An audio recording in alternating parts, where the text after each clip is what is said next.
It was a quiet, chilly morning on the outskirts of Oslo when Emma waited at her usual bus stop, unaware that the day would take a turn unlike any other. The streets were calm, the sky clear, just another normal weekday.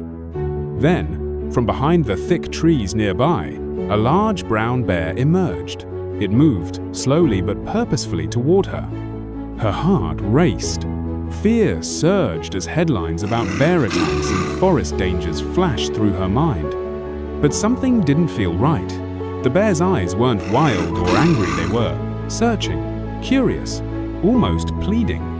People around her shouted and backed away, yelling at her to run, but Emma stood frozen, torn between fear and a strange pull she couldn't explain. Instead of fleeing, she took a cautious step forward.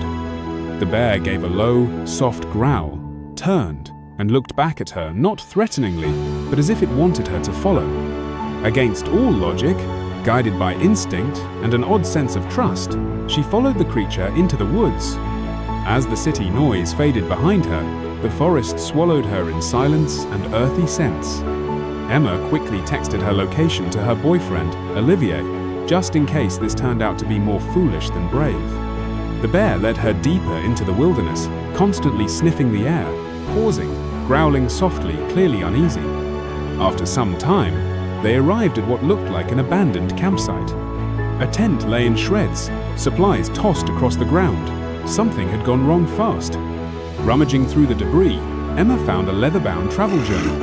Inside were chilling notes about capturing a rare silver-furred bear cub for profit. Her stomach turned. This bear wasn't dangerous, she was a mother, and her cub was in danger. That's why she had come. That's why she had chosen Emma. Fueled by a new sense of urgency, Emma followed the bear once more. Using hints from the journal, they made their way through the forest until a faint, high-pitched whimper reached Emma's ears. There, caught in a metal trap, was the tiny silver cub, trembling with fear and pain. Emma approached slowly, speaking softly, trying to comfort the frightened animal.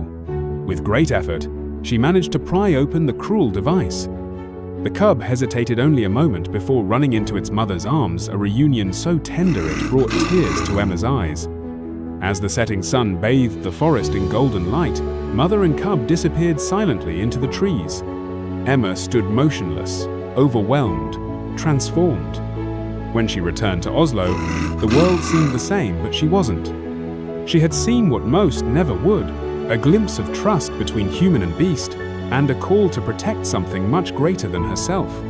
Driven by this newfound purpose, Emma joined wildlife organizations, spoke at schools, and shared her story wherever she could.